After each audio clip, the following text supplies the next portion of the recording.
up yesterday.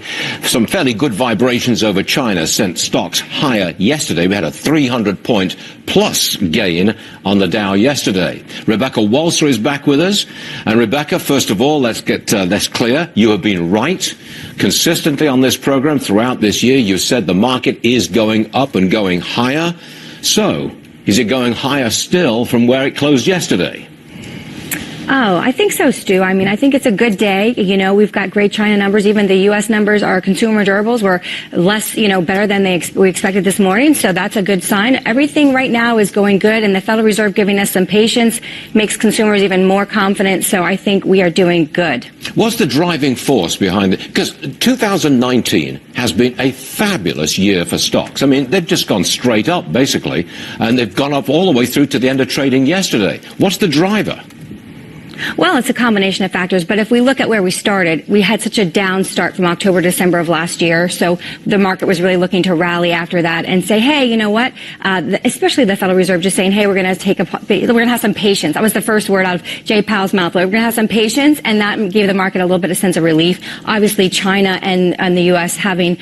we thought we were going to have a deal, but now even President Trump is showing patience on that front, so that's making economies, relax too and not be so tense. But China's numbers coming out, the U.S. numbers coming out better, manufacturing coming up better, is giving us real positive relief of, okay, there's a future deal here, we hope, and both of the two biggest, producers in the world are doing well. So that is a huge driving factor right now. And the Federal Reserve allowing this to happen and not sort of interjecting prematurely is also been a huge factor. Lyft, they went out public on Friday at 72, popped on Friday, came down a bit yesterday. Pre-market today, they're around $66 a share now. Would you touch Lyft at this point? Would you buy it?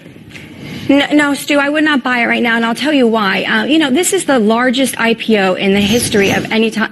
$911 million loss last year. So this is a new kind of business model, right? What people are buying is the revenue growth. They grew revenue 100% last year to over $2 billion. But they're still losing money, much like Uber. So right now it's the record. Uber will set the record when Uber goes public in the spring. But, what we're talking about here is growth, revenue growth. And we've got the investors. It's a great time to get into ride sharing. This is the first IPO we've seen in this space, so people were very exuberant. Friday showed that, but now investors are really digesting the financials here, and they're saying, when is this going to become profitable? And so I also think that Uber's going to take some demand, so I actually wouldn't buy right now, and I would wait until we see what happens with Uber. I think Uber's going to make Lyft depressed. All right, Rebecca, thanks for joining us, and congratulations on your correct calls so far this year. Rebecca Walser, thanks very much. All right.